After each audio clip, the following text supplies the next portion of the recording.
भारतीय संविधान दिन जिराए हो, भारतीय संविधान दिन जिराए हो, भारतीय संविधान दिन लाईव्ह सुरू करून टाक म्हटलं ते.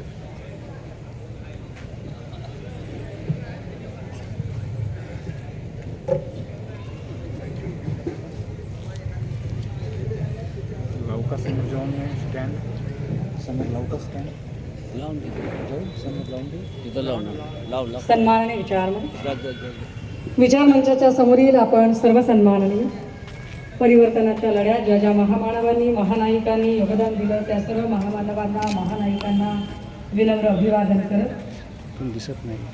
भारतीय संविधान दिनाच्या पूर्वसंध्येला आयोजित आजच्या या विशेष व्याख्यानाचे आयोजन समितीतील सर्व विविध सामाजिक संघटना, कृती समिती, डॉक्टर बाबासाहेब आंबेडकर विचार मंच, मानवाधिकार असोसिएशन, आंबेडकर स्मारक समिती, साने गुरुजी ज्येष्ठ नागरिक मंडळ, अंधश्रद्धा निर्मूलन समिती, जनहित संघर्ष समिती, माना समाज संघटना, महाराष्ट्र राज्य धनगर समाज संघटना, Ambedkar memorial and cultural society, Maratha सेवा संघ, संभाजी ब्रिगेड, युवा प्रहार, बामसेफ, साहित्य सम्राट अण्णाभाऊ साठे सामाजिक संस्था, सावी सोशल फाउंडेशन उमरेड, लुंबिनी विहार कमिटी उमरेड, आंबेडकर वाचनालय उमरेड, गरिबी निर्मूलन संघटना उमरेड, महाप्रज्ञा बुद्ध विहार शिरपूर, महाराष्ट्र प्रांतिक तैलिक महासभा उमरेड, न्हावी समाज संघटना उमरेड, अखिल भारतीय माळी महासंघ उमरेड, चर्मकार समाज विकास पंच कमिटी, हलवा यूथ फाउंडेशन, आदिवासी गोवारी युवा शक्ती संघ उमरेड, आदिवासी गोंड गोवारी समाज संघटना, संताजी फाउंडेशन उमरेड, सुदर्शन समाज संघटना, बहुजन संघर्ष समिती, व्यसनमुक्ती व पुनर्वसन केंद्र उमरेड तालुका,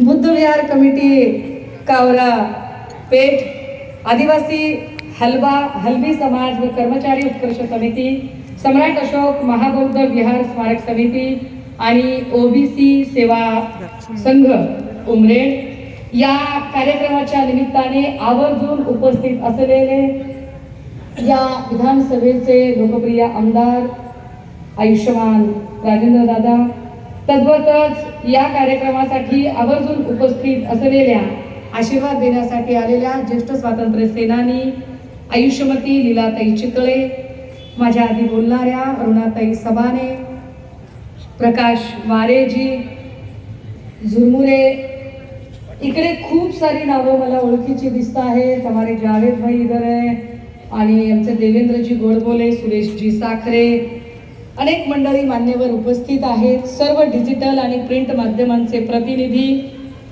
कार्यक्रम यशस्वी पार पडतानाच कशात सापडते का याची अगदी वाट बघणारे आमचे सगळे पोलीस भाऊ आणि बहिणी आणि आपण सर्व भावांनो आणि बहिणींनो, मी काही भूमिका मांडण्यासाठी आपल्या समोर आहे. भूमिका मांडण्याच्या आधी आपल्या सगळ्यांना एक विनंती असेल की मी जरी एका राजकीय पक्षाची सन्माननीय जबाबदार पदाधिकारी असेल तरीही आज इथे बोलताना मी निव्वळ आणि निव्वळ सामाजिक कार्यकर्ती म्हणून भूमिका मांडत आहे. आपल्याला सुद्धा सगळ्यांना विनंती असेल की आपण आपल्या सगळ्या राजकीय पक्षाच्या टोप्या आणि वाहने बाजूला ठेवून फक्त आणि फक्त भारताचे नागरिक म्हणून ही भूमिका समजून घ्या, ही माझी अपेक्षा आहे.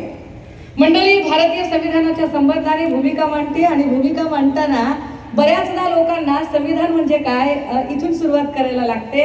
मुळात या देशात संविधानाची गरज का निर्माण झाली इथून जरा सुरुवात करायला लागेल. काय या देशामध्ये संविधान म्हणजे एक विधी, एक कायदा, काय या देशात कायदा नव्हता का 49च्या आधी?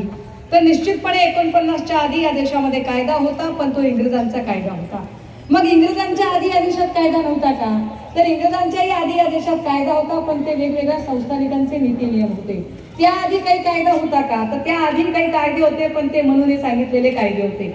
आणि म्हणून सांगितलेले कायदे हे डॉक्टर बाबासाहेब आंबेडकरांनीही नाकारलेले आहेत, क्रांतिबा ज्योतिबा फुलेंनीही नाकारलेले आहेत, छत्रपती राजर्षी शाहू महाराजांनी नाकारलेले आहेत, प्रबोधनकार ठाकरेंनी नाकारलेले आहेत. त्यामुळे मी नाकारल्यावर फार आश्चर्य वाटायचं कारण नाही. ते माझ्या तमाम आदर्शांनी नाकारलेला मनूचा कायदा आहे. बरं, आता जरा पुढे जाऊया. मग भारतीय संविधान मी फार खोलात जाणार नाही, कारण मला तिथूनही सुरुवात करता येईल. पण तसं संविधान सांगायचं तर मला किमान 6 ते 8 तास लागतील. 8 तास माझी बोलायची तयारी असेल, तुमचा ऐकण्याचा स्टॅमिना नसेल, त्यामुळे मी त्या खोलात जाणार नाही. पण एक नक्की की संविधान विकसित होत असताना ते 1871चा पहिल्यांदा 1861, त्यानंतर 1871, 1909चा कायदा, 1914चा कायदा, 1919चा कायदा आणि 1935चा कायदा, हे 4 महत्वाचे कायदे जरा अभ्यासावे लागतात. नंतर स्वातंत्र्याचा 1947चा कायदा आणि मग आपण घटना आपली तयार करायला घेतो तेव्हाचा. घटना तयार होताना बऱ्याच लोकांचे, त्यातली त्यात RSSचे काही आक्षेप आहेत. हे लाईव्ह बघणारे, म्हणजे इथे खूप सारे चॅनल लाईव्ह करत आहेत, त्यांच्या मार्फतही आणि या सभेमध्ये काही खबरे आले असतील तर त्यांच्या मार्फतही आपण RSS आणि त्या तमाम शक्तींपर्यंत ही गोष्ट पोहोचवली पाहिजे. कारण जे विस्परिंग कॅम्पेनने प्रचार करतात की घटना एकट्या बाबासाहेबांनी लिहिली का, घटना एकट्या बाबासाहेबांनी लिहिली का, तर नो डाऊट घटना समितीमध्ये अनेक पदाधिकारी होते, अनेक जण होते. म्हणजे डी.पी. खेतानांपासून तर अनेक लोकांनी घटनेमध्ये काम केलं. पण तरीही बाबासाहेबांना घटनेचे शिल्पकार असं का म्हटलं गेलं, त्याचं साधं सोपं कारण आहे. मसुदा समितीवर बाबासाहेब काम करत आहेत आणि शिल्पकाराचं काम काय असतं की एका साचेबंदतेतून एक मूर्ती साकारायची असते. जे जास्तीचं आहे ते काढून टाकावं लागतं, जिथे कुठे कमी आहे तिथे ते बसवावं लागतं, असं करून ती मूर्ती साकार करावी लागते. आणि हे महत्वाचं काम ड्राफ्टिंगला फायनल, ज्याला आपण प्रूफ करेक्शन, प्रूफ रिडिंग किंवा अतिशय महत्वाचं की सगळ्या जगाचा अभ्यास करून या देशाच्या आर्थिक, सामाजिक, राजकीय, धार्मिक, सांस्कृतिक परिस्थितीला साजेशी अनुरूप अशी घटना तयार करण्याची जबाबदारी अत्यंत महत्वाची बाबासाहेबांवर होती. तरीही जेव्हा म्हणतात की पण एकटेच का, तर त्याचं उत्तर RSS वाल्यांनी माझ्याकडून घेण्याच्या ऐवजी दिल्लीच्या सेंट्रल हॉल, अशोका हॉल कडून घ्यावं. ज्या दिल्लीच्या सेंट्रल हॉलला अशोका हॉल असं म्हटलं जातं, जिथे महामहिम राष्ट्रपती पदाची सूत्र स्वीकारणाऱ्या व्यक्तीची शपथ होते, त्या हॉलमध्ये जो संविधान दिवसाचा जो फोटो लावलेला आहे, या फोटोमध्ये बाबासाहेब एकटे संविधान देत आहेत आणि सगळे संविधान घेत आहेत. आता हे इतकं सोपं का सांगितलं, कारण मला याच्यातलं खूप जास्त थेरोटिकल मांडता येईल, पण त्याच्यात वेळ जास्त जाईल आणि मला महत्वाचे वर्तमान मुद्दे मांडायचे आहेत. मला वाटतं इतना काफी है, एक ही और बहुत सॉलिड इतना काफी है की बाबासाहेब एकटे संविधान देत होते आणि बाकीचे लोक संविधान घेत होते. ही प्रातिनिधिक फोटो फार महत्वाचा आहे. आता जरा पुन्हा पुढे येऊया. संविधान जेव्हा 2 वर्ष 11 महिने 18 दिवस वगैरे तयार झालं, सगळं संविधान तयार झालं आणि संविधान सभा ज्या दिवशी संविधान समर्पित करत होती, त्या दिवशी जी उद्देशिका लिहिली गेली, त्या उद्देशिकेचं आपल्या सगळ्यांकडून वाचन झालं. ज्या उद्देशिकेचं आपण हात वगैरे पुढे करून, मला वाटतं असं वाचन किमान याच्यातल्या 50% लोकसंख्येने 5-50 वेळा केलेलं आहे. हे की तुमच्यापैकी अनेकांनी ऐकलेलं आहे, काही जणांच्या ऑफिसेसमध्ये आहे, काही सरकारी कार्यालयांमध्ये सुद्धा भारतीय संविधानाची उद्देशिका लावलेली आहे. पण असं सगळं असताना ती उद्देशिका आपल्याला मुळात समजलेली आहे का, हा खरा प्रश्न आहे. की ही उद्देशिका कळली पाहिजे. आणि जर उद्देशिका समजून घ्यायची असेल तर भारतीय संविधानाची उद्देशिका, ज्याला तुम्ही प्रिअम्बल म्हणता, ज्याला तुम्ही प्रास्ताविक म्हणता, ज्याला घटनेचा सरनामा असं म्हटलं जातं, ज्याला घटनेचं छोटं प्रारूप म्हटलं जातं, ज्याला जगातल्या नामवंत लोकांनी नावाजलं, त्याचे लेखक स्वतः या देशाचे पहिले पंतप्रधान जवाहरलाल नेहरू. आणि नेहरूंनी ज्या वेळेला ही उद्देशिका लिहिली त्यावर परत काही एडिटिंगचे संस्कार बाबासाहेबांकडून झाले आणि त्याचे 3 भाग महत्वाचे होतात. इथून आता आपण नागरिक शास्त्राचा वर्ग सुरू करूया.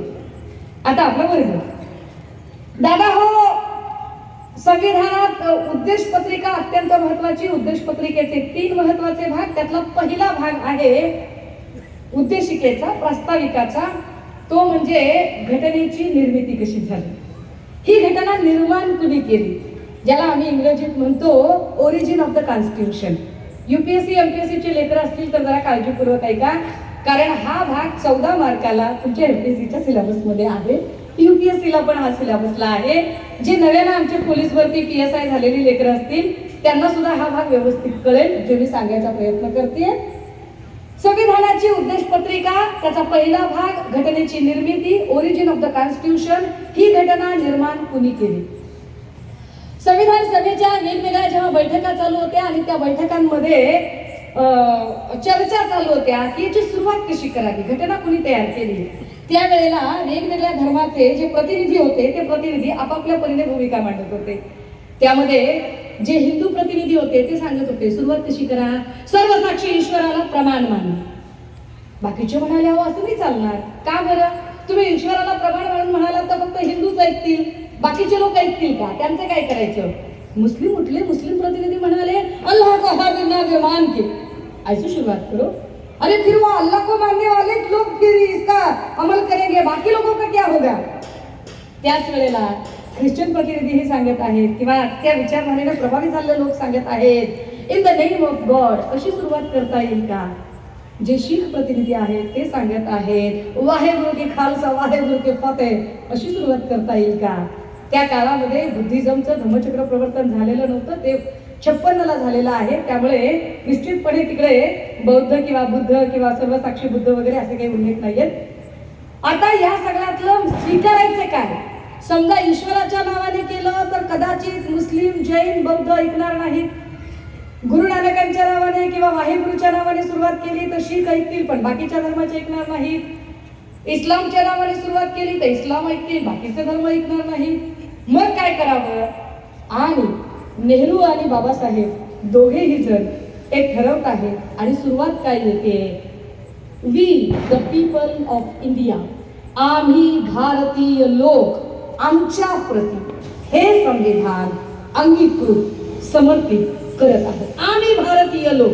या देशाची घटना ईश्वराने, अल्लाने, अल्लाच्या प्रेषिताने, गॉडने, गॉडच्या मेसेंजरने किंवा कुणीही अशा एका अलौकिक शक्तीने तयार केली नाही.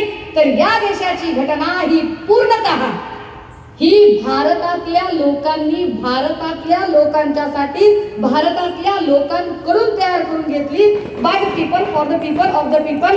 लोकांनी, लोकांसाठी, लोकांकडून तयार केलेली, आम्ही तयार केलेली घटना आहे. Origin of the constitution. मग दुसरा भाग आलाय महत्वाचा, nature and scope of the constitution. या घटनेचं स्वरूप असेल तरी कसं? घटनेचं स्वरूप कसं असावं? पुन्हा एकदा एमपीएससी UPSCचे लेकरं. घटनेचे स्वरूप फक्त 5 अक्षरावर सांगितले गेले. सा स ध लो ग. सा स ध लो ग. सा सार्वभौम, स समाजवादी, ध धर्मनिरपेक्ष, ल लोकशाही, ग गणराज्य. अशा पद्धतीचं स्वरूप असेल. कसं असेल हे स्वरूप? तर ही घटना सार्वभौम असेल. म्हणजे काय? सार्वभौमचा अर्थ काय होतो? सार्वभौमची व्याख्या काय होते? तर सार्वभौमची व्याख्या अशी होते की एक अशी यंत्रणा जी बाह्य बंधनापासून मुक्त असेल आणि ती अंतर्गत सर्वोच्च अधिकार शक्ती असणारी असेल. बाह्य बंधनापासून मुक्त म्हणजे काय? आतापर्यंत जे काही या देशात चाललं होतं त्यावर इंग्रजांचा अंमल चालू होता, इतर देशांचा अंमल चाललेला होता, आपला अंमल नव्हता. इथून पुढे आपल्या देशावर आपलाच अंमल असेल.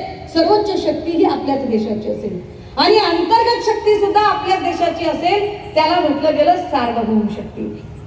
सार्वभौमच्या निमित्ताने अजून एक समजून घ्या, राष्ट्र आणि राज्य यामधला फरक. राष्ट्र कशाला म्हणायचं आणि राज्य कशाला म्हणायचं?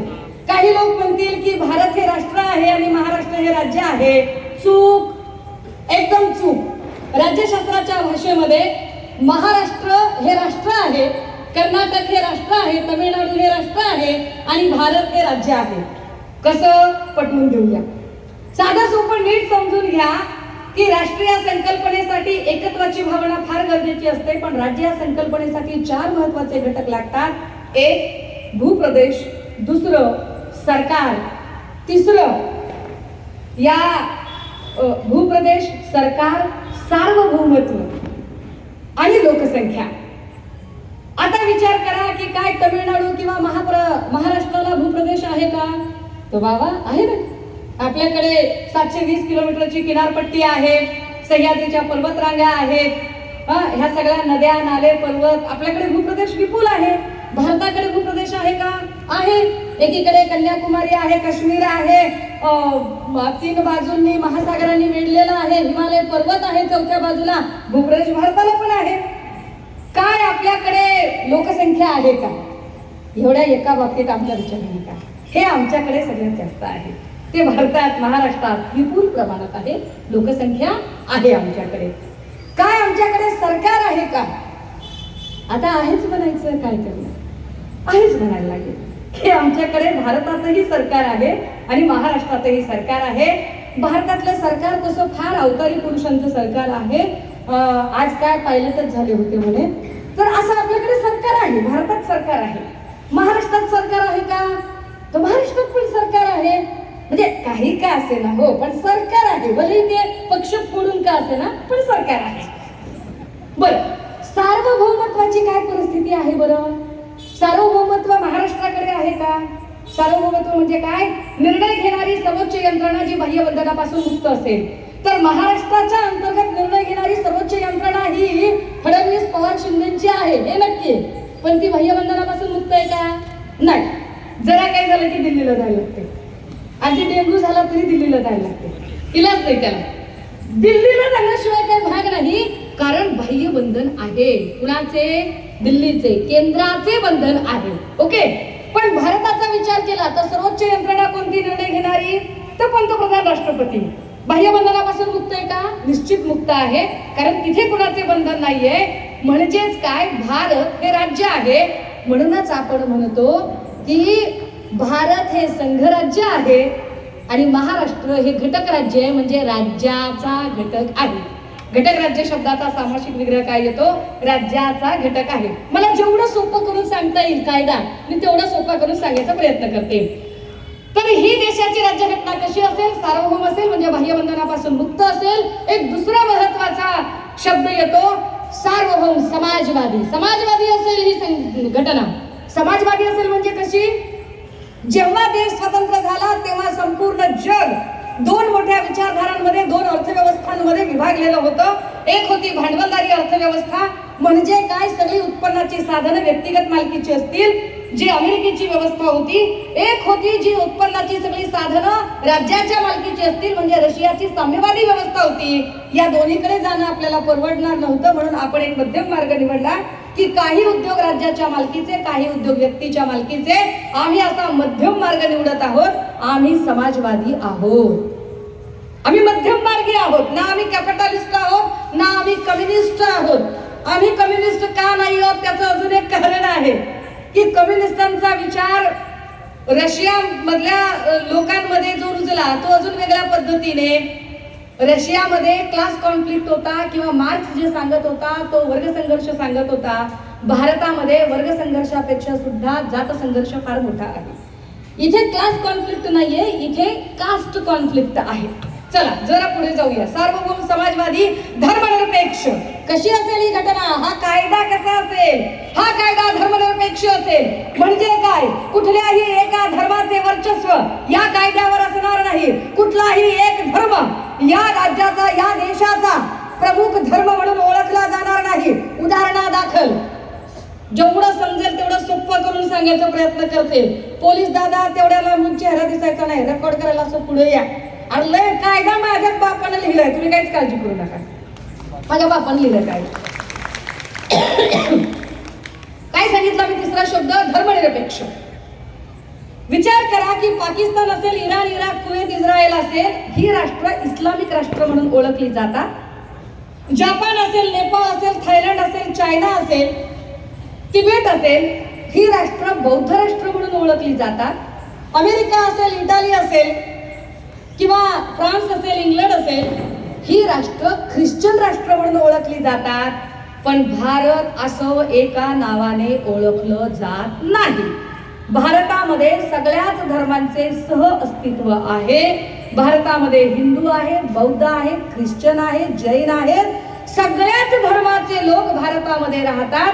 त्यामुळे भारतात सर्व धर्म समभाव आहे. India is a secular state, धर्मनिरपेक्ष राज्य आहे.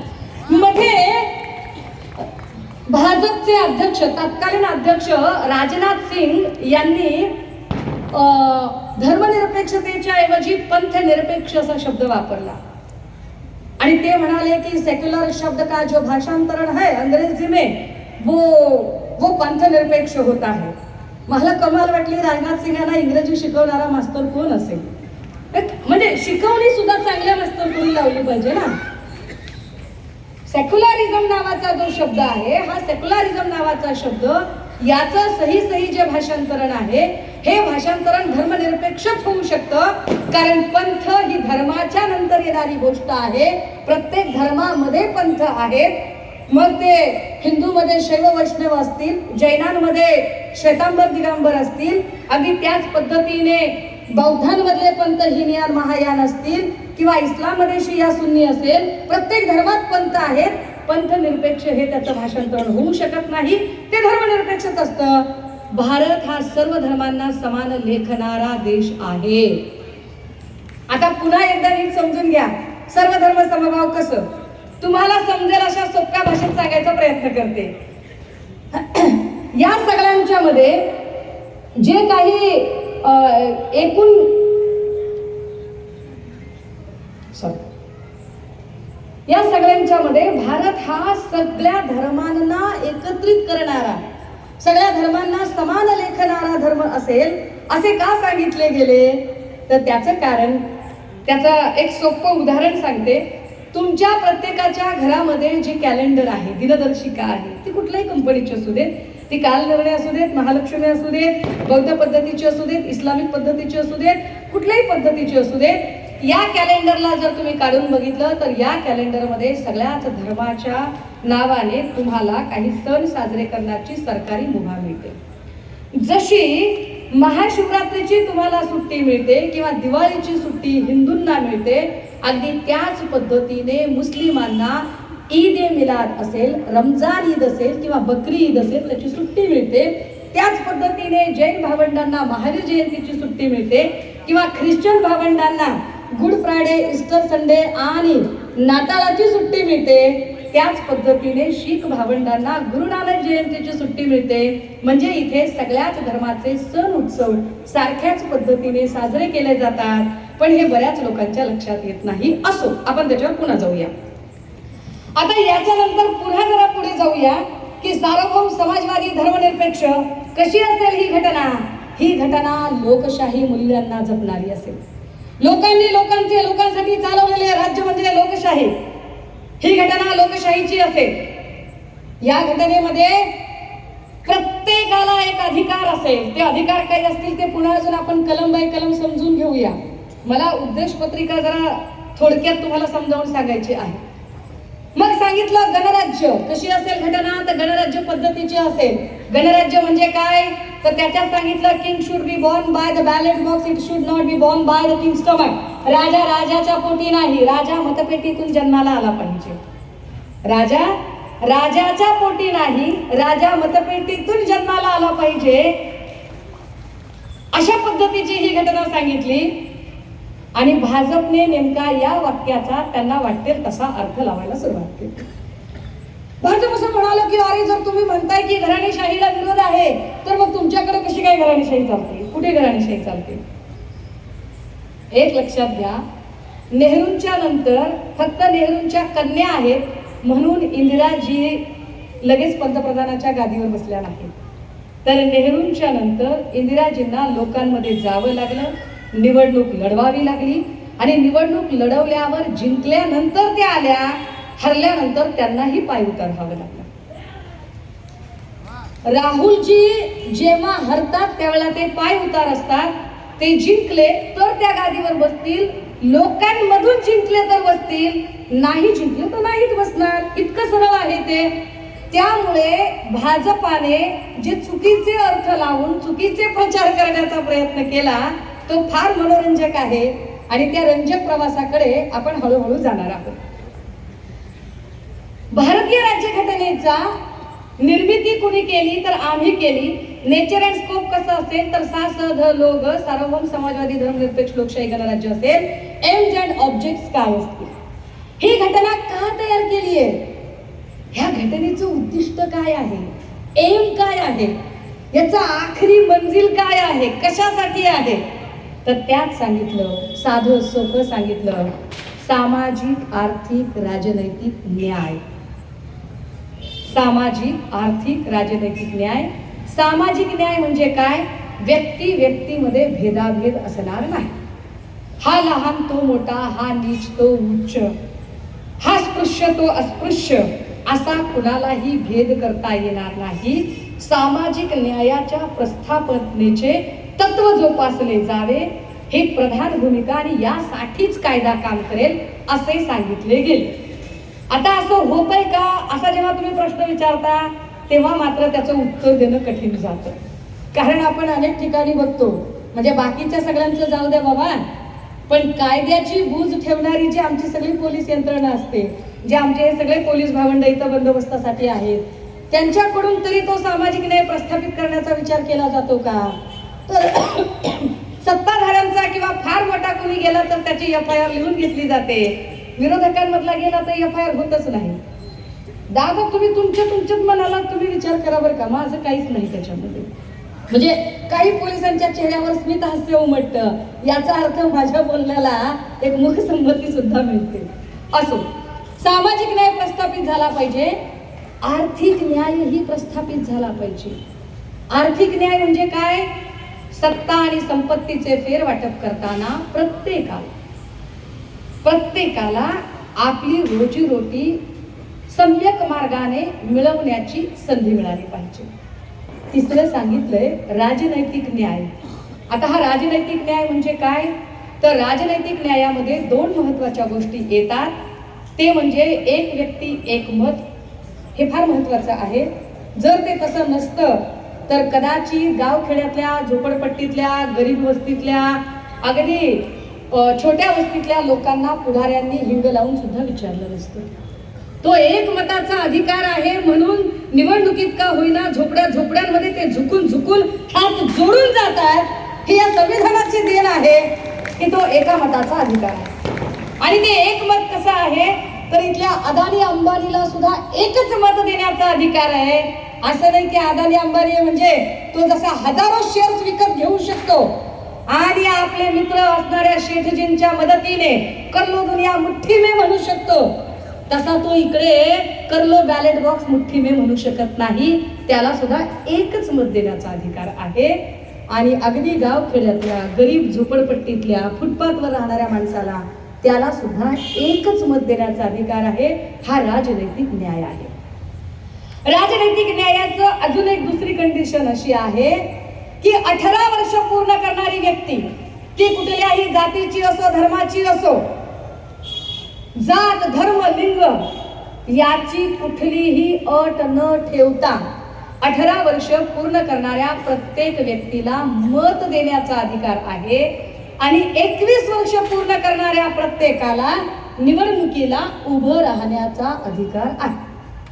आता याच्यात अजून एक कॉन्ट्रोवर्सी येते की ताई ते त्याच्यामुळे असं झालंय ना की काही अडाणी लोक पण यायला लागले आहेत. असंही काही की बाबा मुझे डिग्री तब मिली थी, आप डिग्री दिखाच नाही सकता, असं पण असू शकतं.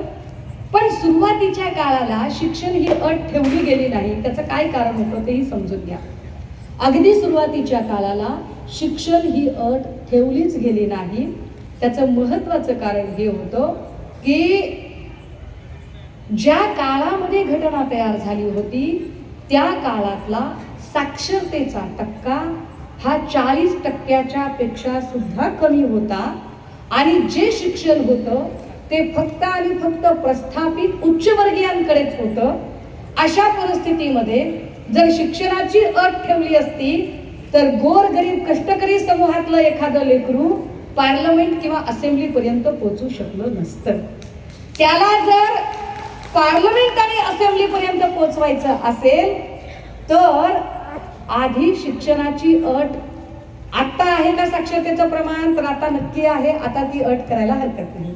पण त्या काळात ती अट केली नाही. ते फार योग्य केलं. मी साधारणतः 8 दिवसांपूर्वी हिंगोलीमध्ये एका आदिवासी मेळाव्यासाठी गेले होते. तेव्हा आमचे आदिवासींचे आमदार आमशा पाडवी माझ्यासोबत होते. आणि आमशा पाडवी मला म्हणाले की ताई मला लिहिता वाचता येत नाही, मला शपथ घ्यायची होती. मला सगळे म्हणले आता तू शपथ कसा घेणार, तू कसा वाचणार कागद. मी थेट सभापतीच्या केबिनला गेलो आणि त्यांना सांगितलं की तुम्ही वाचायचं, मी तुम्हाला रिपीट करायचं. का मी माझ्या समुदायाचा पहिला माणूस हो, मला आमदार झालो, मला आता माझे प्रश्न मांडायचे. भले माझ्या चोपडीत काहीच नाही, पण माझ्या खोपडीत सगळं आहे ना ताई. माझ्या लोकांचे प्रश्न कोण मांडणार, माझ्या लोकांचा मुद्दा कोण मांडणार. आणि मला ते म्हणणं पटलं की ज्याचा वाढपी असतो त्याला वाढ चांगली मिळते. आदिवासी समुदायाला त्यांचा प्रतिनिधी मिळण्यासाठी जर आपण शिक्षण अट ठेवत बसलो तर आमच्या पाडवींसारखे प्रतिनिधी कसे काय दिसू शकतील. तो प्रतिनिधी दिसण्यासाठी त्या काळातली ती अट फार महत्वाची होती आणि तो राजनैतिक न्याय दिला. सामाजिक आर्थिक राजनैतिक न्याय ही घटना देईल हे उद्दिष्ट होते. दुसरं महत्वाचं दर्जा व संधीची समानता. प्रत्येक व्यक्तीचं सोशल स्टेटस समान आहे. कुणीही लहान नाही, कुणीही मोठा नाही, सगळे सारखे आहेत. संधीची समानता. कुठेही तुम्हाला जायचं यायचं असेल तर तुम्हाला समान संधी मिळाली पाहिजे असं घटनेने सांगितलंय. जात, धर्म, लिंग यावर आधारित तुमचा प्रवेश नाकारला जाऊ शकत नाही. असं सामाजिक स्थळांवरून प्रवेश कुणाचेही नाकारता येणार नाही. दर्जा व संधीची समानता. आणि तिसरं सांगितलंय महत्वाचं विचार, श्रद्धा तथा उपासनेचे स्वातंत्र्य. न्याय, स्वातंत्र्य, समता. विचार, श्रद्धा तथा उपासनेचे स्वातंत्र्य म्हणजे समजा मुस्लिम असेल तर त्याने त्याच्या मस्जिदीत जाऊन बिलकुल नमाज अदा करावी. बौद्ध असेल तर विहारात जाऊन वंदना घ्यावी, किंवा हिंदू असेल तर मंदिरात जाऊन त्याने प्रार्थना कराव्यात. ख्रिश्चन असेल तर त्याने त्याच्या गिरिजाघरामध्ये जाऊन प्रे करावी. शीख असेल त्याने गुरुद्वारात जावं. मी वाक्य पुन्हा एकदा उच्चारते बरं का, म्हणजे कारण घोळ इथेच आहे खरा. हिंदू असेल तर त्याने बिनधास्त मंदिरात जावं आणि प्रार्थना करावी, भजन करावं, कीर्तन करावं. मुस्लिम असेल तर मस्जिदीत जावं, नमाज अदा करावी. ख्रिश्चन असेल तर त्याने गिरिजाघरामध्ये जावं आणि त्याची जी काही प्रे आहे ती प्रे अदा करावी. प्रत्येकाला आपल्या धर्मानुसार अधिकार आहे, पण त्याचसोबत असंही सांगितलेलं आहे की व्यक्तीने आपला धर्म व्यक्तिगत ठेवावा. त्याची ती धार्मिक जी चौकट आहे ती चौकट सामाजिक गोंधळाची स्थिती निर्माण करणार नाही याची सुद्धा काळजी घ्यावी. आता असं म्हणताना आपण जरा एका उदाहरणाकडे येऊया. महाराष्ट्रात एक उदाहरण फार गाजले, प्रचंड गाजले.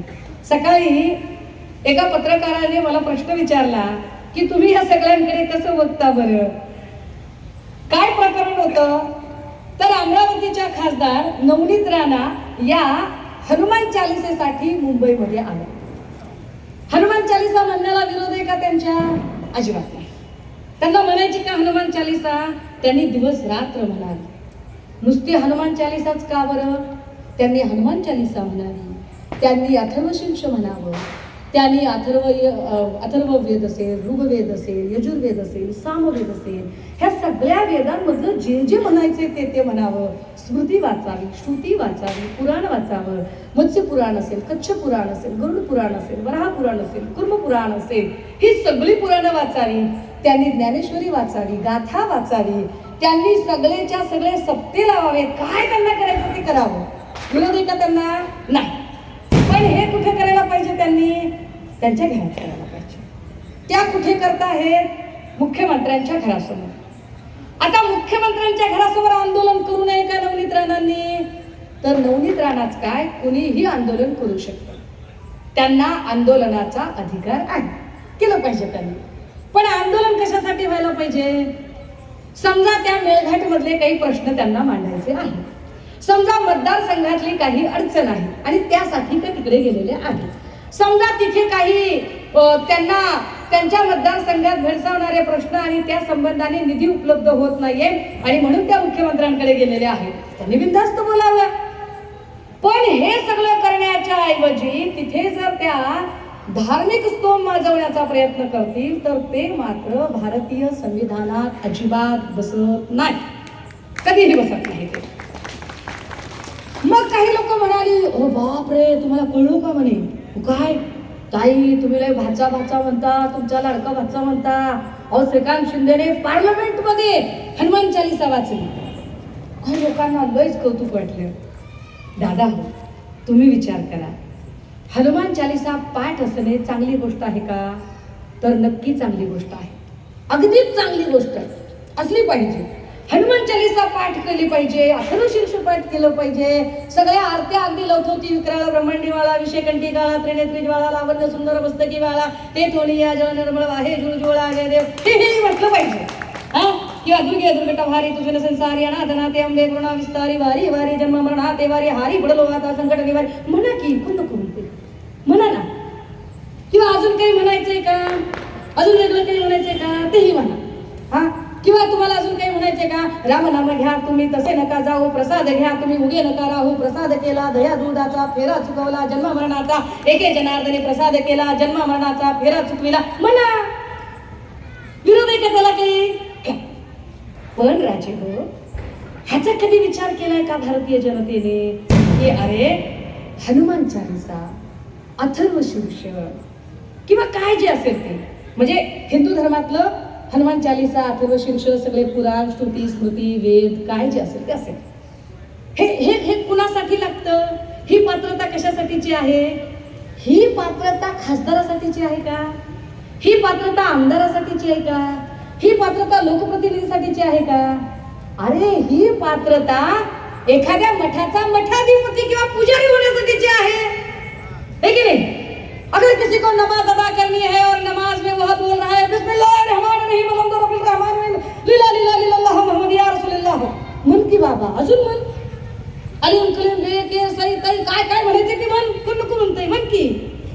अरे पण कुराणची आयात ना आयात पाठ असणं आणि कुराण बद्दल सगळा इल्म ठेवून त्याची माहिती सांगणं, ही पात्रता कशासाठीची आहे?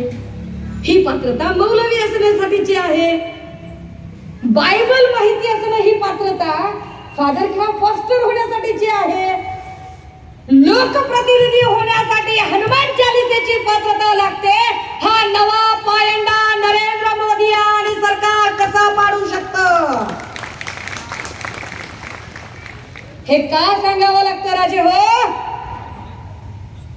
कारण एखादा धीरेंद्र कोण काय बागेश्वर वगैरे येतो आणि तो सांगत असतो, तो आमच्या जगद्गुरु तुकोबारायांच्या बद्दल वाटेल ते बरळतो, तो आमच्या क्रांतिबा ज्योतिबा फुलेंच्या बद्दल बरळतो, तो आमच्या छत्रपती शिवरायांच्या बद्दल बरळतो आणि महाराष्ट्राच्या आधारशिला आणि आदर्श पुरुषांच्या बद्दल अशी गलथान आणि आक्षेपार्ह वक्तव्य करणाऱ्या बागेश्वरच्या पायी आमचे गृहमंत्री देवाभाऊ नतमस्तक होतात.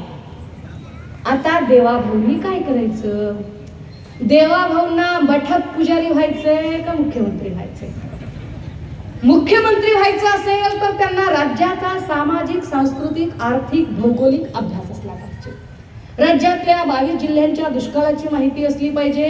ड्रगचं रॅकेट वाढतंय, त्याच्यामध्ये गृह खातं अपयशी ठरतंय ते त्यांना माहिती असलं पाहिजे.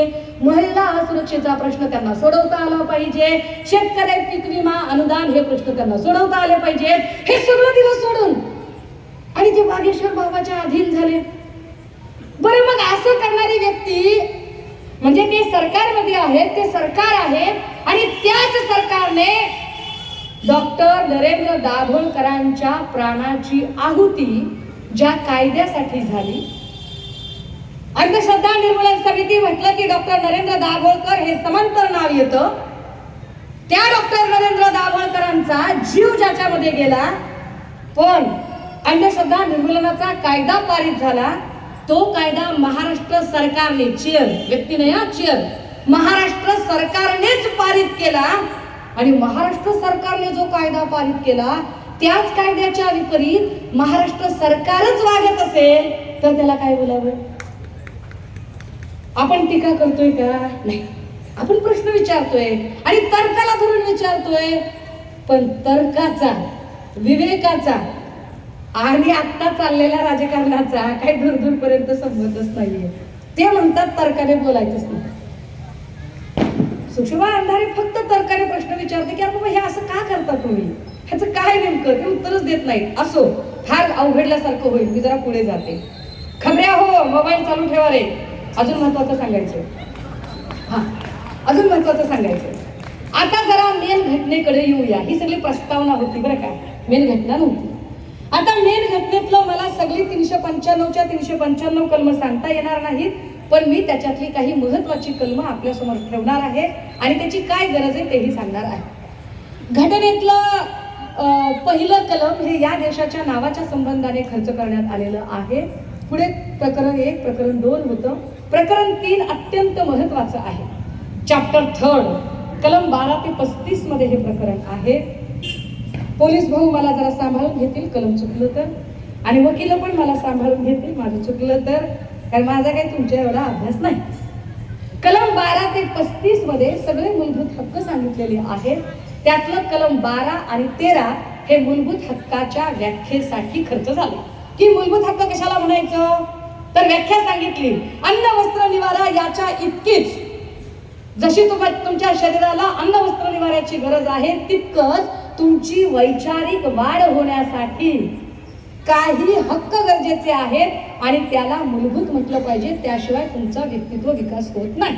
कलम 12. मग आला कलम 14 पहिला मूलभूत हक्क काय, everyone is equal before law. कायद्यासमोर सगळे समान आहेत, सगळे समान आहेत कायद्यासमोर.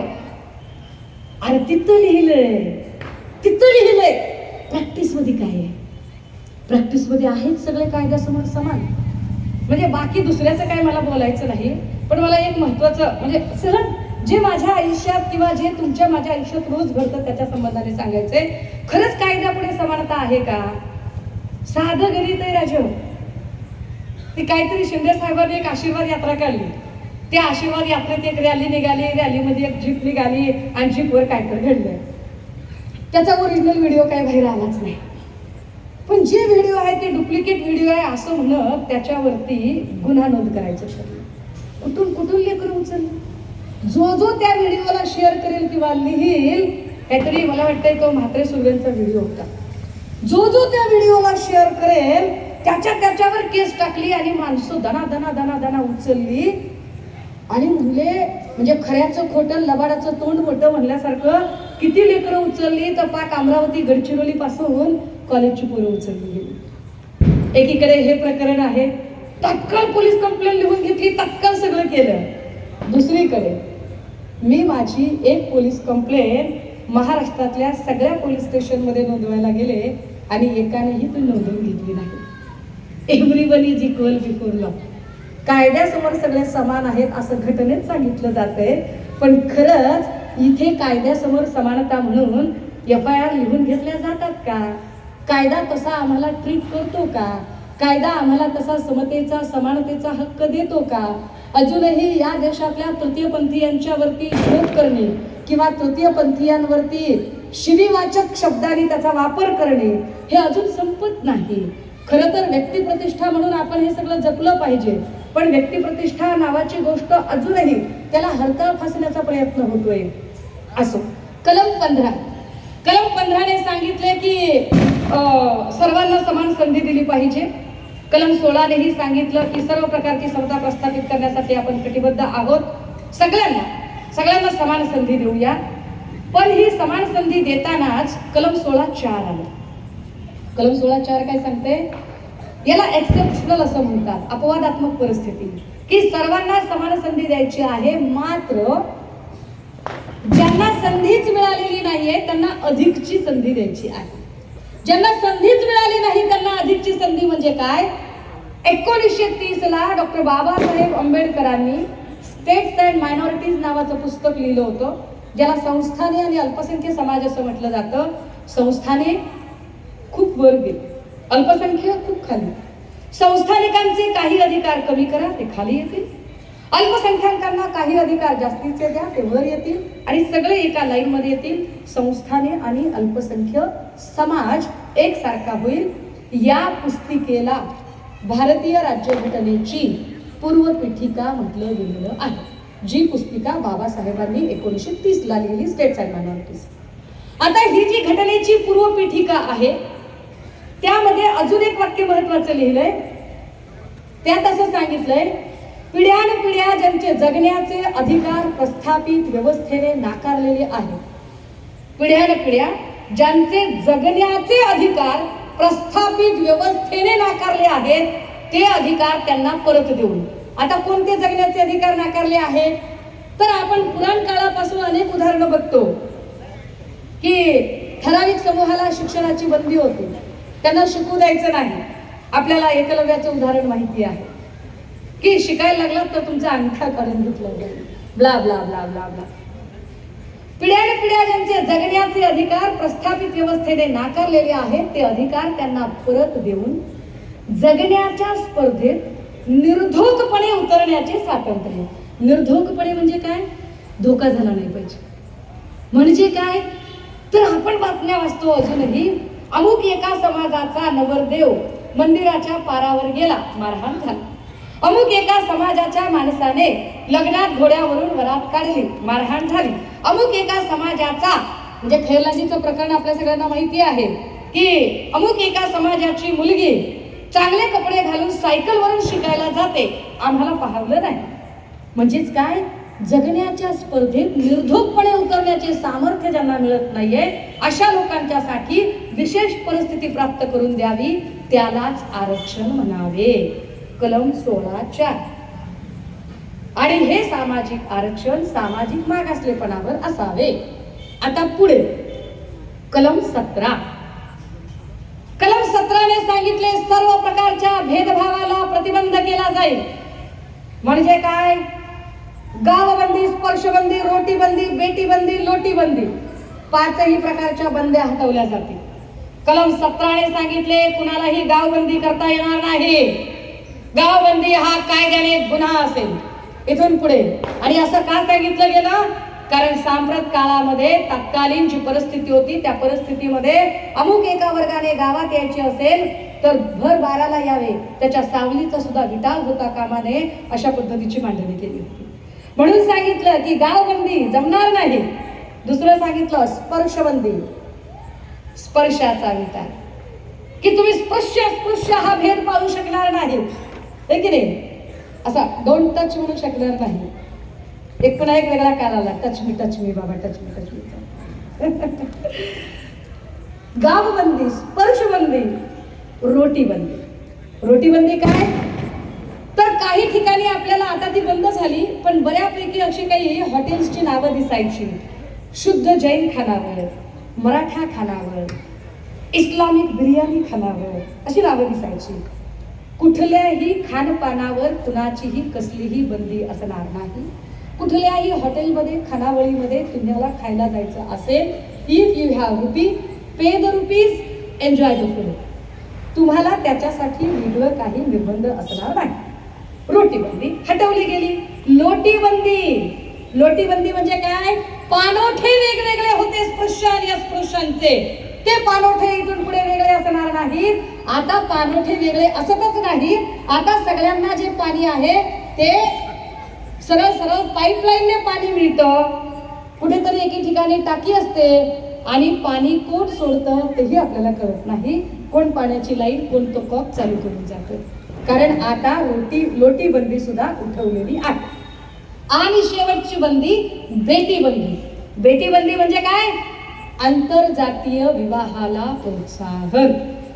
हे जात नावाची गोष्ट संपवायची असेल तर इंटरकास्ट मॅरेजेस झाले पाहिजे, असं सरकार घटनेत नमूद केलं गेलं. आणि यामधनं मग बेटीबंदी की आता कुणीही कुठल्याही जाती धर्मातल्या मुला मुलींनी, जे कुणी सजग आहेत, जे कुणी काय म्हणता येईल त्याला सज्ञान आहेत, स्वतःचं भलं बुरं ज्यांना कळतं, असे वेगवेगळ्या जात धर्मामध्ये विवाह करू शकतात, असं कायद्याने सांगितलं. तरी सुद्धा आता आपल्याकडे वेगवेगळ्या कॉन्सेप्ट येतात, लव जिहाद, अजून काय काय काय काय, आणि त्या कॉन्सेप्टमध्ये अजूनही ऑनर किलिंग सारख्या घटना घडतात. ऑनर किलिंग मध्ये कित्येक वेळेला हत्या होतात, जेव्हा की हे सगळं कायद्याने केव्हाच बंद झालेलं आहे. घटनेचं प्रकरण 3 कलम 17 मध्ये सांगितले की सगळ्या प्रकारच्या बंद्या उठवल्या गेल्या पाहिजेत. कलम 18 कलम 18 ने सांगितलं की इथून पुढे फक्त आणि फक्त कर्तृत्वाने मिळालेल्या पदव्या शिल्लक राहतील, जन्माने मिळालेल्या पदव्या रद्द होतील. म्हणजे काय? कुलकर्णी, जोशी, अमात्य, जहागीरदार, वतनदार, पाटील ह्या सगळ्याच्या सगळ्या जन्माने मिळालेल्या पदव्या आहेत. अशा पारंपरिक आलेल्या, त्या कर्तृत्वाने मिळालेल्या नाहीत. त्यामुळे त्या सगळ्याच पदव्या रद्द होतील. कर्तृत्वाने मिळालेल्या पदव्या कोणत्या? तर कर्तृत्वाने मिळालेल्या पदव्या आहेत वीर चक्र, परमवीर चक्र, अशोक चक्र, साहित्य अकादमी, पद्मश्री, पद्मभूषण, पद्मविभूषण ह्या ज्या सगळ्या आहेत, या सगळ्या कर्तृत्वाने मिळालेल्या पदव्या, याच पदव्या शिल्लक राहतील. हे कलम 18 ने सांगितले. मग आलं कलम 19. कलम 19 ने सप्त स्वातंत्र्य सांगितले. बोलण्याचा अधिकार, मी बोलू शकते, मला अधिकार आहे. सभा घेण्याचा अधिकार, 27 संघटनांनी एकत्रित एवढी सभा घेतली. छापण्याचा अधिकार, हे पत्र किती छापलं गेलं, पुस्तकं छापली गेली, हा अधिकार आहे. बोलण्याचा अधिकार, लिहिण्याचा अधिकार, छापण्याचा अधिकार, व्यवसाय करण्याचा अधिकार, कुणी कोणत्या जातीने कोणता व्यवसाय करावा. पूर्वी मनूचा कायदा सांगत होता की अमुक एका जातीच्या माणसाने अमुक एकच व्यवसाय केला पाहिजे. आता मनूचा कायदा शिल्लक नाही. ज्याचं जसं कर्तृत्व आहे तो व्यवसाय करू शकतो. अगदी ज्याला ज्या पद्धतीचं वाटेल. म्हणजे जी चातुर्वर्ण्य व्यवस्था होती, की चातुर्वर्ण्य व्यवस्थेमध्ये शूद्रांनी क्षत्रियांच्या खाली असलं पाहिजे, क्षत्रियांनी लढाई करावी, वैश्यांनी व्यापार करावा, शूद्रांनी सेवा धर्म करावा. आता असं राहिलं नाही. जो कुणी आपली लायकी सिद्ध करतो, जो कुणी आपलं मेरिट सिद्ध करतो, जो कुणी बुद्धीने आपली प्रगल्भता सिद्ध करतो, अशा प्रत्येकाला आपल्या आपल्या रुचीनुसार आणि ताकदीनुसार तो अधिकार मिळेल. कलम 20, कलम 21 वेठबिगारीवर आले आणि त्यात सांगितलं की माणसाला तुम्हाला गुलाम करता येणार नाही. कलम 22, 23 स्त्रियांचा व्यापार करता येणार नाही. सक्तीचा वेश्या व्यवसाय, देह विक्री करता येणार नाही. सक्तीने कुणाला गुलाम बनवता येणार नाही. आणि त्याच कलम 21 अ मध्ये एक महत्वाची गोष्ट सांगितली की प्राथमिक शिक्षण सक्तीचे आणि मोफत असेल. मी खूप घाईने पुढे जाते कारण मला फार महत्वाचा भाग सांगायचा आहे. याच मध्ये कलम 32 सांगितले आणि सांगितलं की हे सगळी कलम जर तुम्हाला याच्यातलं काहीच मिळालं नाही किंवा एखादी गोष्ट मिळाली नाही तर according to article 32 you can appeal in supreme court. तुम्ही कोर्टात जाऊन याचिका दाखल करू शकाल. ते 5 प्रकारचे अर्ज तुम्हाला करता येतील, त्याला रिट पिटिशन म्हणतात. असे रिट पिटिशन तुम्हाला करता येतील ज्याच्यामध्ये तुम्हाला परमादेश सारखा की एखादा उच्चतम पातळीवरून आदेश काढणे असेल. वेगवेगळ्या प्रकारचे तुम्हाला रिट पिटिशन कलम 32 ने सांगितले. पुढे प्रकरण 4 आलं, मार्गदर्शक तत्वे 36 ते 51. त्यातलं महत्वाचं फक्त 43-44 सांगते. पंचायत राज व्यवस्थेची जी देण आहे आपल्याकडे, जिल्हा परिषद, ग्रामपंचायत, पंचायत समिती, हे सगळं आपल्याला डायरेक्टिव्ह प्रिन्सिपलमुळे मिळालं. डायरेक्टिव्ह प्रिन्सिपल मध्ये महिलांना आरक्षण किंवा महिलांना सत्तेचा सहभाग मिळाला पाहिजे याची नोंद होती. आणि डायरेक्टिव्ह प्रिन्सिपल मध्ये एक महत्वाची गोष्ट सांगितली होती की state should be take care of each and every's bread and butter. राज्याने प्रत्येकाच्या रोजीरोटीची काळजी घ्यावी. म्हणजे काय? म्हणजे काय दादा हो? तर जो शिकलेला आहे त्याला नोकरी द्या, ज्याला नोकरी नाही त्याला उद्योगधंद्याचं भांडवल द्या, ज्याला उद्योगधंद्याचं भांडवल पण नाहीये त्याला रोजगार हमीचं काम द्या, ज्याला ते पण नाहीये त्याला बेरोजगारीचं भत्ता द्या. पण राज्यात कुणी उपाशी मरणार नाही याची काळजी घ्या. दादा हो, आता जरा थांबा. काय सांगितलं त्यांनी? शिकलेला त्याला नोकरी द्या, नोकरी नाही त्याला उद्योगासाठी भांडवल द्या, ज्याला भांडवल नाही त्याला रोजगार हमीचं काम द्या, तेही नसेल तर बेरोजगारीचा भत्ता द्या. पण राज्यात कुणी उपाशी मरणार नाही याची काळजी घ्या. 2014ची मोदीजींची भाषणं आठवा. 2014ला मोदीजी काय म्हणाले होते? ते असं म्हणाले, भाई और बहनों, ये जो कांग्रेस ने जो मुफ्त की रेवड़ी की है ना, ये मुफ्त की रेवड़ी हम बंद करेंगे. ये मुफ्त की रेवड़ी नहीं चलेगी बोले. विचार करा, जे लोग बताते 70 साल में क्या किया, तुझे सवाल पूछने लायक बनाया. 70 साल में क्या किया? तुझे सवाल पूछने लायक बनाया. 70 साल में क्या किया? अरे कोरोनाची एक लस तुम्ही दिली नाही तर तुम्ही सगळीकडे एवढी जाहिरात केली की लशीच्या प्रमाणपत्रावर तुमचाच फोटो छापून आणला. एक लस दिली तर 70 वर्षात काँग्रेसने 14 लशी मोफत दिल्या. 14 लस, एका माणसाला 14 लस. गोवर असेल, कांजणे असतील, ट्रिपल असेल, धनुर्वात असेल, बीसीजी असेल, किती लसी, पोलिओ असेल, 14 लसी एकेकाने घेतल्या. अरे ते 70 वर्षात घेतल्या. 70 साल में क्या किया? 70 साल में हमने 59 एयरपोर्ट बनाए जिसमें के आधे तुम बेच रहे हो. 70 साल में तुमने क्या किया? 70 साल में हमने ये किया है कि जिसकी वजह से अब कोई पोलियो से अपाहिज नहीं हो सकता, इतना सक्षम हमने बनाया है. 70 साल में क्या किया? 70 वर्षात हे झालं की माझ्यासारखी अत्यंत डोंगराळ भागातली, अत्यंत पहाडी एरियातली, दुर्गम क्षेत्रातली, अत्यंत समुदाय बिन चेहऱ्याचा समुदाय असणाऱ्या समुदायातली एक पोरगी सन्माननीय उद्धव साहेबांमुळे इथे उभी राहून बोलू शकते. हे 70 वर्षातलं फलित आहे. 70 साल में क्या किया? दादा हो, मोदी जी म्हणाले की मुफ्त की रेवड़ी नहीं बांटनी चाहिए, मुफ्त की रेवड़ी बांटी जा रही है. आता काय करताय तुम्ही? काय करता? दिवाळी आली की आनंदाचा शिदा. अर्धा किलो रवा, अर्धा किलो मैदा, 1 किलो तेलाची बाटली, जनावर खाणार नाहीत अशा प्रतीचं अन्न. रमजान ईद आली की पुन्हा तेच. 1 किलो रवा, 1 किलो मैदा, 1 किलो चना डाळ, 1 किलो तेल, पुन्हा तेच. जयंती आली की ह्याचा दुसरा अर्थ कळतोय का तुम्हाला? माणसं काय करतात यापेक्षा माणसं काय राखून ठेवतात हे शोधणे म्हणजे राजकारण शिकणे असते. ज्या अर्थी तुम्हाला प्रत्येक सणाला आनंदाच्या शिध्याच्या नावाखाली अर्धा किलो रवा, अर्धा किलो मैदा, 1 किलो तेल, 1 किलो चना डाळ दिली जाते, याचा दुसरा अर्थ असा आहे की मोदीजी आणि त्यांच्या सहकाऱ्यांनी आमची इतकी दुर्बल अवस्था करून टाकली आहे की सणासुदीला गोड 2-4 घास कमवण्याची सुद्धा आमची लायकी ठेवली नाही. एवढा आम्हाला भुके, कंगाल आणि दुर्बल करून टाकलेलं आहे. खायला प्यायलाच काही ठेवलं नाही आमच्याकडे. अरे खिश्यातच पैसा ठेवला नाही. सब माल अंदर कर लो दुनिया मुट्ठी में, किसके? अंबानी के और अदानी के. और हम क्या करेंगे? तुम क्या करोगे? अगर तुम मुझे वोट दोगे तो मैं तुम्हें राम लल्ला का दर्शन करवाऊंगा. काय करना है? अरे बाबा, इथे रोम रोम में राम बसे है. राम हम तुमने सबने बसे है. माणूस मेला की म्हणतात ह्याच्यातला राम गेला, संपला. म्हणजे तुम्ही सगळे जिवंत आहात, तुमच्यामध्ये राम आहे. त्याच्यासाठी भाजपला मत द्यायची काय गरज आहे? आमिष दाखवतात, धर्माचा आमिष दाखवतात. किती चुकीची गोष्ट आहे ही. परंतु रोजगारावर बोलत नाहीत. डायरेक्टिव्ह प्रिन्सिपल मध्ये कलम 43-44 आणि जी मांडणी आहे त्यात सांगितलं की तुमच्या रोजगारावर बोललं पाहिजे, तुम्हाला रोजगार मिळाला पाहिजे. दादा हो, अजून जरा पुढे जाऊया. मी डायरेक्ट उडी मारते आणि जरा पुढच्या कलमावर जाते. मी जाते कलम 340, 41, 42. कलम 340 हे ओबीसींच्या साठी एक आयोग करायचा म्हणून नेमलं होतं असावं, यासाठी कलम 340 आलं, 41 एसटी साठी आलं, 42 मग एसटी साठी आलं. अशा पद्धतीने SC ST ओबीसींच्या आरक्षणाची तरतूद झाली. मग आलं कलम 368. कलम 368 काय आहे तर घटनाकर्त्यांनी सांगितलं की जर आम्ही इतक्या काळजीनं ही घटना लिहिली, बाबा आम्ही लिहिली एवढ्या काळजीनं, पण तुम्हाला असं वाटलं की ही घटना तुम्हाला मान्य नाही तर तुम्ही बदलू शकता. काही भाग तुम्हाला काढून टाकायचा, काढून टाका. नव्याने ऍड करायचा आहे, ऍड करा. कसं करता येईल? कलम 368 क नुसार. कलम 368 क घटना दुरुस्तीची पद्धत. काय असते घटना दुरुस्तीची पद्धत? त्या पद्धती आहेत 3.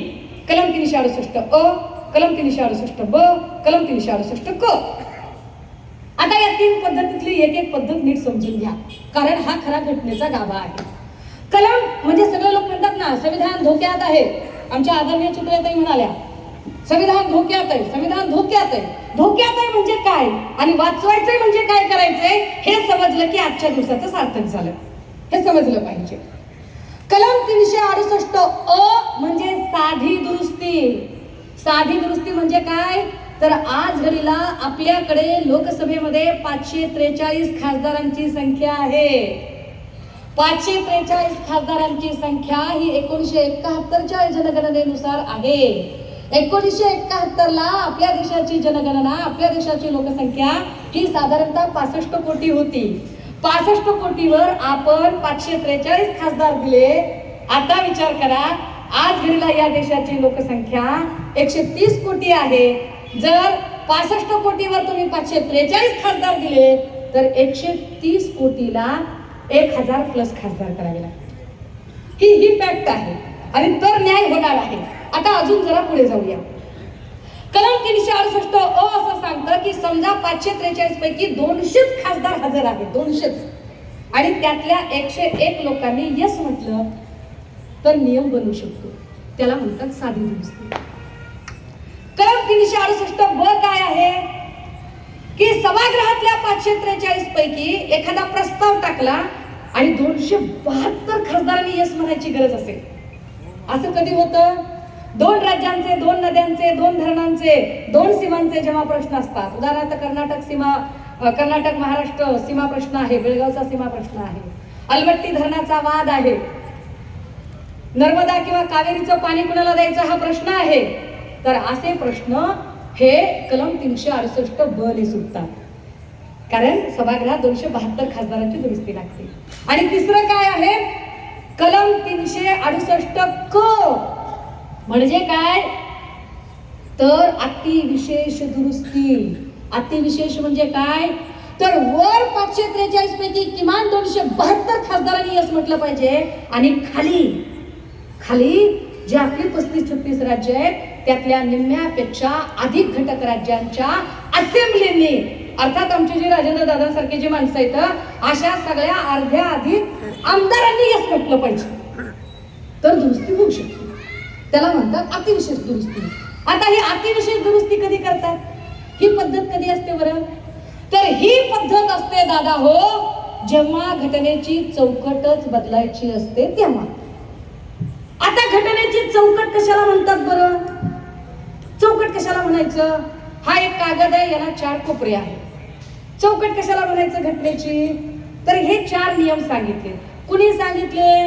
ते घटनातज्ञ के डायसीने सांगितले, नानी पालखीवालाने सांगितले, बाबासाहेब आंबेडकरांनी सांगितले आणि सुप्रीम कोर्टाच्या जजमेंट मधून आले. काय सांगितले त्याच्यामध्ये? 4 कोपरे सांगताना सांगितलंय. पहिलं, India that is a Bharat. या देशाचं नाव काय असेल? मोदीजींना सध्या इंडिया नावाची अलर्जी झाली आहे, पर जितेगा तो इंडिया ही. India that is a Bharat. या देशाचे नाव India that is a Bharat असेल ते कुणालाही बदलता येणार नाही आणि ते बदलायचे असेल तर वर 272 खासदार आणि खाली निम्म्यापेक्षा अधिक घटक राज्यांच्या दुरुस्त्या लागतील. दुसरं, मूलभूत हक्कांशी संबंधित कायदा करायचा असेल तर. मूलभूत हक्क कुठे आहेत दादा? कलम 12 ते 35 मध्ये. कलम 12 ते 35 मध्ये 16 आहे, 16(4) मध्ये आरक्षण आहे. म्हणजे आरक्षणाशी संबंधित कायदा कोण करू शकते? केंद्र सरकार करू शकते. 102व्या घटना दुरुस्तीने राज्याचा आरक्षणाचा अधिकार काढून घेतलाय, तो अधिकार वर दिलेला आहे. नीट समजून घ्या बरं का काय चालली आहे या देशात. या देशात मराठा ओबीसी वाद कसा लावला जातो, या देशामध्ये जाणीवपूर्वक जाती भांडणं कशी लावली जातात. गेम बडा जबरदस्त है, वेब सीरीज से भी खतरनाक है, फार खतरनाक आहे. दुसरं टोक सांगतंय की मूलभूत हक्कांशी संबंधित कायदा करायचा असेल तर तुम्हाला 272 ची मेजॉरिटी लागते. मी तुम्हाला उदाहरण दिलं पाहिजे की मध्ये सुप्रीम कोर्टाने एक अॅट्रॉसिटी ऍक्टच्या संबंधाने जजमेंट दिलं होतं आणि सगळ्या आंबेडकरी संघटना, पुरोगामी संघटनांनी त्याच्या अगेन्स्ट मोर्चे काढले. तेव्हा त्यावर जी दुरुस्ती केली गेली ती कुठे केली? ती पार्लमेंटमध्ये केली गेली, कारण 272 खासदारांची मेजॉरिटी तिथे होती. तिसरं सांगितलेलं आहे याच्यामध्ये, कायदे मंडळ, कार्यकारी मंडळ, न्याय मंडळ याच्यावर कुणी असणार नाही. म्हणजे काय? तर आपल्याकडे घटनेमध्ये 2 तत्व स्वीकारलेली आहेत. Zero interference and decentralisation of power.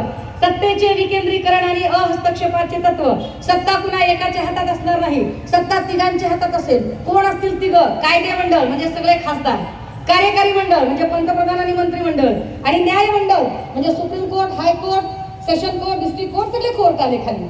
तिघांकडे कुणाच्याही एकाच्या हातात नाही. एक चुकला तर दोघांनी सावरायचे. चेक अँड मेट पॉलिसीचं सरकार आहे. राजे हो, त्याच्यावर कुणाला बसवता येत नाही. बसवायचं असेल तर वर 272 आणि खाली निम्म्यापेक्षा अधिक घटक राज्य लागतात. असं कधी झालं का? तर असं झालं. कधी झालं होतं? जेव्हा भाजपाला सरकार पाडायचं होतं काँग्रेसला, तेव्हा एक आंदोलन झालं होतं. आंदोलनाचं नाव होतं लोकपाल आंदोलन.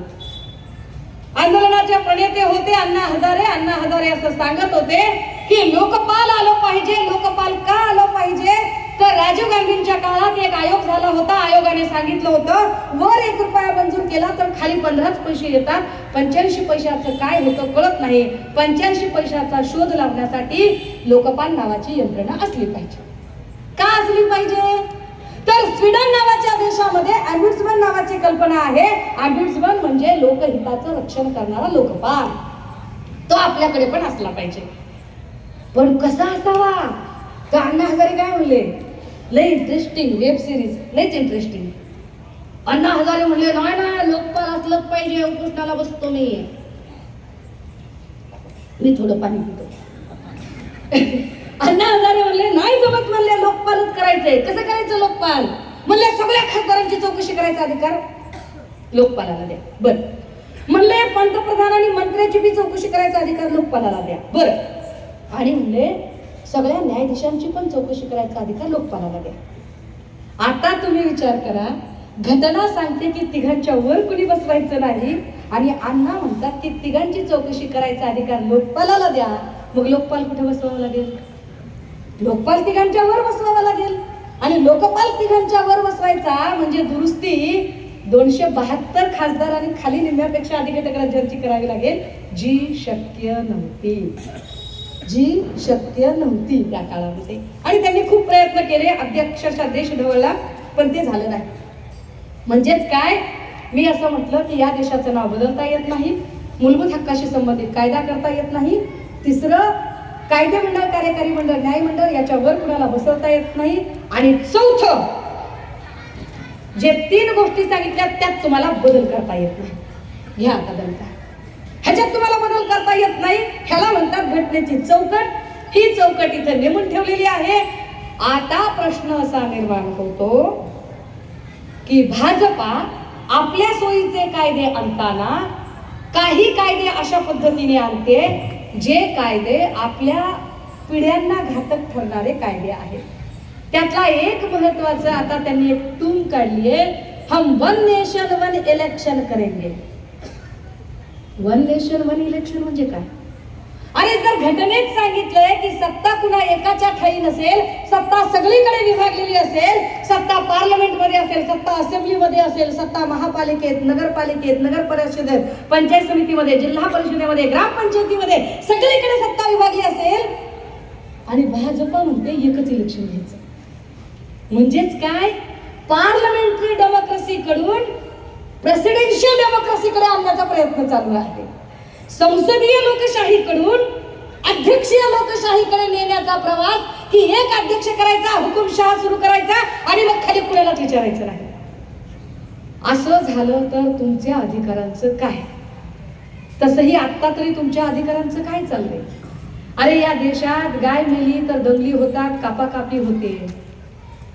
बाई मेली तर काय, गाईला हात लावलं तर फार मोठी दंगल, फार मोठी भांडणं. बाईला हात लावला तर काय. मग काही जर म्हणतील ताई तुम्ही असं कसं बोलला. सप्रमाण सांगते राजे हो. बिल्किस बानोच्या बलात्कारांना जिथं भाजपचे आमदार मिठाया भरवू शकतात, कुलदीप सेंगर सारख्या भाजपच्या बलात्कारी आमदाराच्या समर्थनार्थ जिथं भाजपा मोर्चे काढते, आमच्या देशाच्या नावलौकिक वाढवत सुवर्ण पदक कमवणाऱ्या खेळाडूंच्यासाठी, कुस्तीपटूंच्यासाठी आदराची भावना असण्यापेक्षा भाजपचा एक ब्रिजभूषण नावाचा नेता हा हॅरेसमेंट करतो आणि कुणी बोलत नाही. त्याच्यावर चकार शब्द काढला जात नाही. त्यावर महिलांना कुठलाही न्याय मिळत नाही. कोपर्डे असो की हाथरस असो की खैरलांजी असो, न्याय कुठे मिळतो आम्हाला. हाथरस मध्ये तर जी पीडिता आहे त्या पीडिताला तिचा मृतदेह तिच्या आई वडिलांना देण्याच्या ऐवजी पोलीसच मध्यरात्री जाळून टाकतात. यूपीच्या पोलिसांनी अंत्यविधीचं डिपार्टमेंट कधीपासून सुरू केलं. कितीतरी कायदे असे येतात की जे कायदे तुमच्या माझ्यासाठी घातक असतात, पण त्याच वेळेला शिक्षणाचा एक आता नवीन कायदा काढता येते. शाळा ठेकेदारी पद्धतीने देऊ केल्या. अरे शाळा जर ठेकेदारांना दिल्या तर तिथे तुमचा कुठलाच नियम चालणार नाही. तुम्ही आता जसे सरकारला जाब विचारू शकता तसा कुठलाही जाब तुम्ही विचारू शकणार नाही. एकीकडे सर्व जाती समुदाय आरक्षणाची मागणी करत आहेत, पण हे आरक्षण याचं इम्प्लिमेंटेशन कुठं होईल जर सगळीकडे प्रायव्हेटायझेशन वाढलं तर? खाजगीकरणाचं क्षेत्र इतकं वाढत चाललंय की एवढ्या वाढत्या क्षेत्रामध्ये सगळीकडे जर खाजगीकरण झालं तर तुमच्या इम्प्लिमेंटेशनचं काय, तुमचं आरक्षण तुम्ही कुठं उपभोगणार आहात? कारण रेल्वे खाजगी, टेलिफोन खाजगी, वीज महामंडळ खाजगी, एसटी खाजगी, आता शाळा खाजगी, दवाखाने पण खाजगी पद्धतीने चालवणार. मग तुम्ही नोकऱ्या आरक्षणाच्या कोट्यातून मागणार कुठे? काय याचा तुम्ही कधी विचार केलेला आहे का? काय याच्यावर तुम्ही सजग आहात का? पण यावर ते तुम्हाला विचारच करू देत नाहीत. तुम्ही विचार करण्याच्या आधीच तुम्हाला धर्म धर्म धर्म करून तुम्हाला ते गुंगवून टाकतात आणि ते म्हणतात रोज नवा काहीतरी प्रकल्प काढतात, रोज नवी टूम काढतात. काय टूम काढली त्यांनी? मेरी माती मेरा देश. काय करायचं म्हणले? एक तांबे आणायचा आणि तांब्यामध्ये माती टाकायची आणि त्या मातीला नमस्कार करतानाचा फोटो काढायचा. मगाशी मला कुणीतरी एक कॉलेजचे प्रिन्सिपल भेटले आणि ते म्हणाले की आमच्या सुद्धा कॉलेजमध्ये आम्हाला परिपत्रक काढले आणि सांगितले की मोदीजींच्या कार्यालयाला असे फोटो पाठवले पाहिजेत, कारण ते मेरी माती मेरा देश.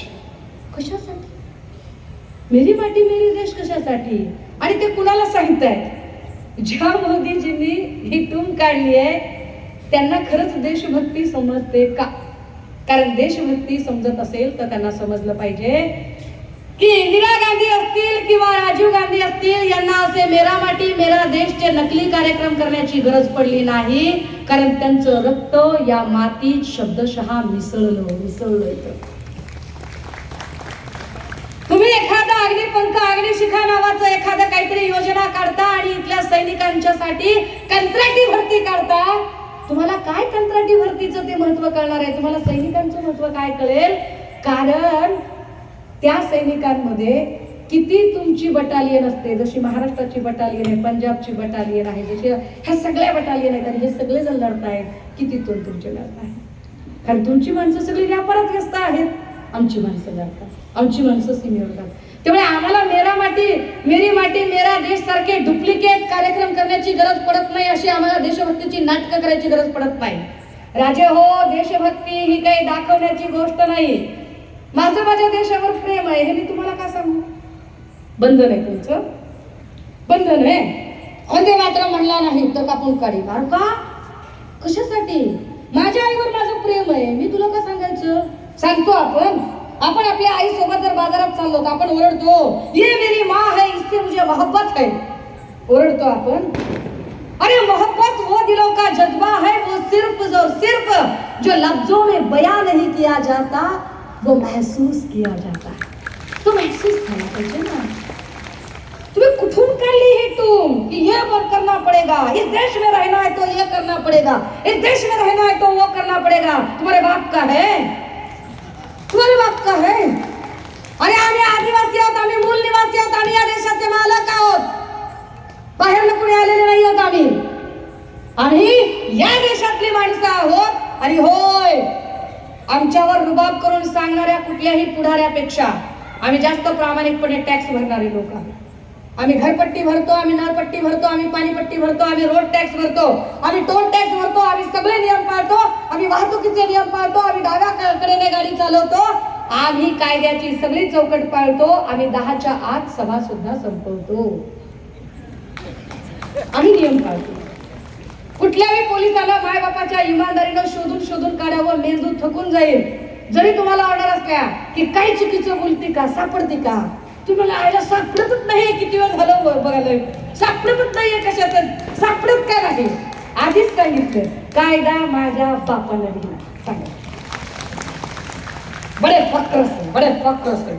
परंतु अडचण अशी आहे की छत्रपती शिवराय असतील, डॉक्टर बाबासाहेब आंबेडकर असतील, क्रांतिवा ज्योतिबा फुले असतील, या लोकांना आता जातीत विभाजित करण्याचा डाव जो भाजपाकडून चालू आहे तो वाईट आहे. दादा हो, एकही जण या लोकांना प्रश्न विचारत नाही. जे लोक आपल्याला देशभक्तीचं प्रमाण मागतात त्या भाजपाईंना कुणी प्रश्न विचारत नाहीये की अरे घटनेत सांगितलं की या देशाच्या आधारशिला आणि आदर्श महापुरुषांची विटंबना होणार नाही, अवमान होणार नाही, याची काळजी राज्याने अर्थात सरकारने घेतली पाहिजे. पण आए दिन भाजपाचे नेते हे आमच्या महापुरुषांवरती बोलत राहतात. कधी प्रसाद लाडने बोलायचं, कधी चंद्रकांत पाटलांनी बोलायचं, कधी राज्यपालांनी काहीतरी आक्षेपार्ह वक्तव्य करायची. आणि हाईट किस्सा की देवेंद्र फडणवीस याच्यावर सभागृहामध्ये साधा निंदाव्यंजक ठराव सुद्धा मांडत नाही. साधा निंदाव्यंजक ठराव मांडत नाही की हे चुकलेलं आहे. तोंड करून सांगतात की नाही हे सगळं बरोबरच आहे. दादा हो, अरे व्यसनमुक्त महाराष्ट्र किंवा व्यसनमुक्त भारत ही मार्गदर्शक तत्वातली गरज आहे. पण ड्रगच्या रॅकेटमध्ये अख्खा महाराष्ट्र असा जखडत चाललेला आहे. गाव खेड्यापर्यंत ड्रग्ज, अफीम, चरस, गांजा, गुटखा बिनधास्तपणे चालू आहे. आणि यावर प्रश्न विचारले की देवेंद्रजीची जी बार्किंग ब्रिगेड आहे त्यातले म्हणतात अगर सुषमा अंधारे कुछ बोले ना तो हम उसका महुआ मोइत्रा करेंगे. काय करणार महुआ मोइत्रा करेंगे? काय करणार आहात तुम्ही? किती वेळा धमक्या देणार आहात? अरे कितीदा सांगितलं दादा हो. अरे 10 वेळा वाचले मी, मरता मरता वाचले.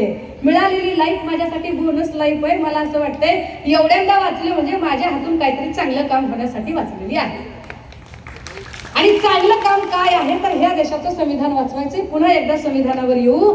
वर 272 खासदार, खाली निम्म्यापेक्षा अधिक घटक राज्य असतील तर चौकट बदलता येते. आता संविधान धोक्यात आहे म्हणजे काय? जेव्हा भाजपा अत्यंत धर्मकेंद्री राजकारण करू पाहते, राजकारणाचं आध्यात्मिकरण करायचं की अध्यात्माचं राजकारण करायचं हा खरा प्रश्न आहे. म्हणजे राजकारणाचं आध्यात्मिकरण एक वेळ ठीक आहे, पण अध्यात्माचं राजकारण चालू आहे. अहो महाराज, राजकारणात कधी आध्यात्मिक सेल होता का हो?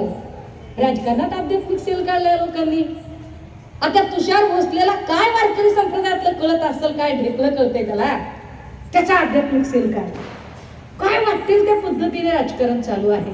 मी तुम्हाला खात्रीने सांगते, हे 22 जानेवारीला एकदा राम मंदिरचा कार्यक्रम केला की 25 जानेवारीला कदाचित आचारसंहिता लावून टाकतील. कारण काय आहे माहितीये का, 22 जानेवारी पण मुळात राम मंदिर ही त्यांची उपलब्धीच नाहीये, ती सुप्रीम कोर्टची उपलब्धी आहे. सुप्रीम कोर्टच्या आधी जर त्यांना करायचं असतं तर त्यांनी निकालाची वाट बघितली नसती, पण त्यांनी निकालाची वाट बघितली कारण सुप्रीम कोर्ट आहे ते सार्वभौम आहे. बरं, ह्या सगळ्यांमध्ये कायदा आपल्याला का वाचवायचा आहे?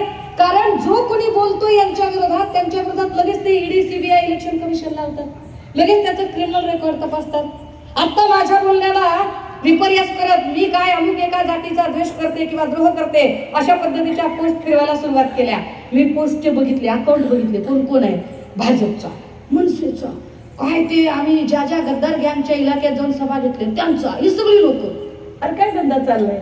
जो कोणी विरोधात बोलेल लगेच त्याला ईडी तरी लावायची, सीबीआय तरी लावायची. आता सुषमा अंधारेला ईडी पण लावता येत नाही, सीबीआय पण लावता येत नाही, कॅरेक्टरवर पण काही बोलता येत नाही, खरेदी पण करता येत नाही आणि घाबरत पण नाही. मग काय करायचं? मग सुषमा अंधारेचा भोवताल भ्रमित करणं चालू वेगवेगळ्या पद्धतीने. कायद्याची बूज राहत नाहीये. सुप्रीम कोर्टने सांगून सुद्धा आमचा इथला सभापती राहुल नार्वेकर ऐकत नाही.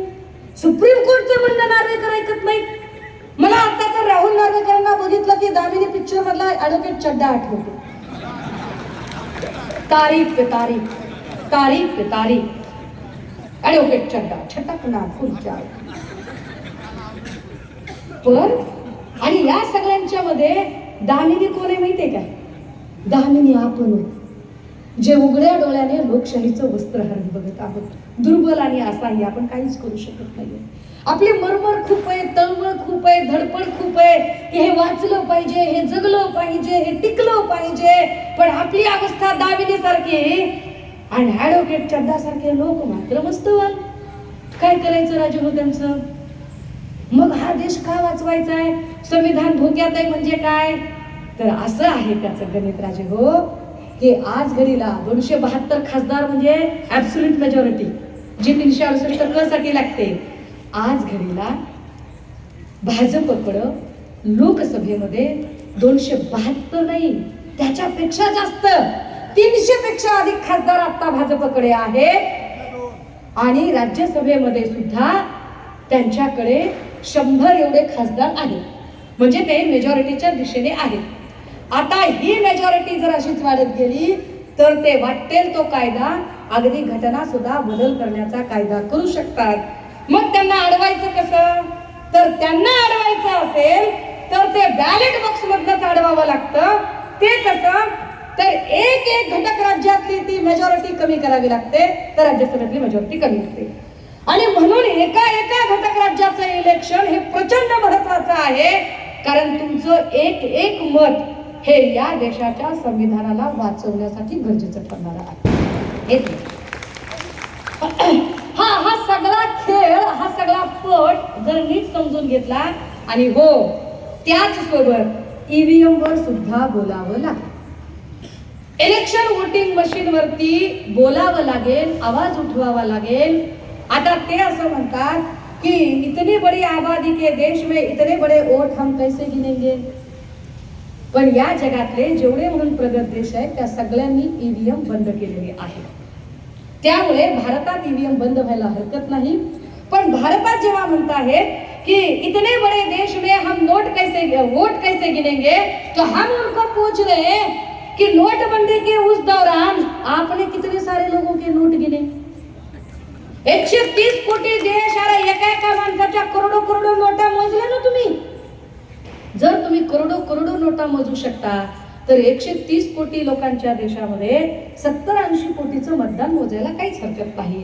अगर आप हमारे नोट गिन सकते हो तो आपको हमारे वोट गिनने ही पड़ेंगे. हे ठामपणे त्यांना सांगावं लागेल.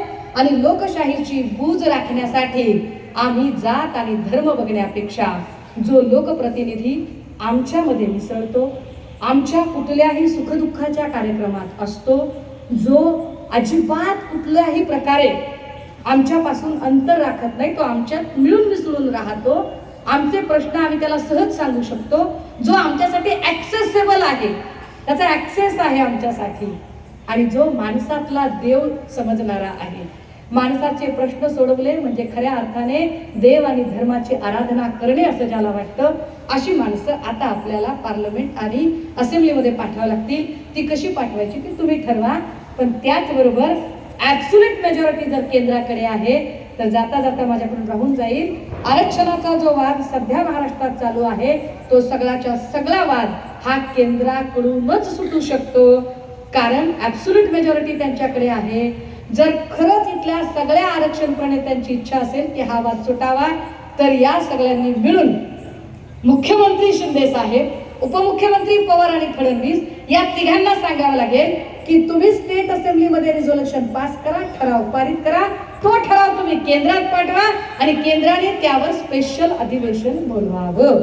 इतका साधा सोपा मार्ग आहे. पण यावर फडणवीस काहीच बोलत नाही, कारण फडणवीसांना जाणीवपूर्वक एकूण भाजपाला दंगली घडवायच्या आहेत. ज्यांनी हिंदू मुस्लिम दंगली घडाव्यात अशी इच्छा म्हणून व्यक्त केली, जनाक्रोश मोर्चाच्या माध्यमातून कोल्हापूर असेल, सातारा पुसेसावळी असेल, अकोला असेल, संभाजीनगर असेल, अहमदनगर असेल, या सगळ्या ठिकाणी हिंदू मुस्लिम दंगली होतील अशा पद्धतीचं वातावरण निर्माण करण्याचा प्रयत्न केला. पण त्या दंगली झाल्या नाही, कारण मुस्लिम भाऊ प्रचंड समंजसपणे आणि संयमपणे व्यक्त झाला. अत्यंत समजदारीने त्यांनी प्रतिक्रिया दिल्या, त्यामुळे त्या दंगली झाल्या नाही. आता त्या दंगली होत नाही तर नवीन प्रकारे वातावरण खराब करण्याचा प्रयत्न केला जातोय. आता मराठा विरुद्ध ओबीसी वाद पेटवला जातोय आणि असा वाद पेटू नये ही भूमिका मी आधीपासून म्हणते, आत्ताही म्हणते की मराठा ओबीसी हा वाद न पेटवता फडणवीसांनी, कारण त्यांच्या पक्षाकडे आहे म्हणून फडणवीसांनी त्यांच्या पक्षाकडची जी ताकद आहे केंद्रातली, ती ताकद हा प्रश्न सोडवण्यासाठी वापरली पाहिजे. आणि होय, कधी कधी बहुमताची लोकशाही सुद्धा हुकुमशाहीच असते. कधी कधी बहुमताची लोकशाही सुद्धा हुकुमशाहीच असते. आता भाजपकडे असणारी जी ऍब्सोल्यूट मेजॉरिटी आहे, ही ऍब्सोल्यूट मेजॉरिटी विनाशाकडे नेणारी आहे, याची एक नाही अनेक अनेक अनेक उदाहरणं आपल्याला सांगू शकेन मी. परंतु आता त्याच्यावर पुन्हा कधीतरी बोलेन. मला वाटतं मी आमच्या देवेंद्र गोडबोलेंकडे मी महोदयाला येणार आहे, मी तेव्हा अजून विस्ताराने ते सगळं मांडेल. परंतु तुर्तास मला जेवढं शक्य होतं तेवढा कायदा सोपा करून सांगण्याचा प्रयत्न केला. हे सांगताना कुणाच्याही भावना दुखावण्याचा माझा अजिबात हेतू नव्हता. पण तरी सुद्धा माझ्या बोलण्यामुळे कुणालाही वाईट वाटलं असेल, राग आला असेल, उपमर्द झाला असेल, चुकून माकून कुणाच्या भावना दुखावल्या गेल्या असतील, तर अशा सगळ्या आयोजकांची, संयोजकांची, वक्ते श्रोते नेत्यांची, कार्यकर्त्यांची, आडून आडून लपून लपून ऐकणाऱ्या खबऱ्यांची, यापैकी मी एकाचीही माफी मागणार नाही. मी माझ्या म्हणण्यावर ठाम आहे. थांबते, रजा घेते. जय हिंद, जय महाराष्ट्र.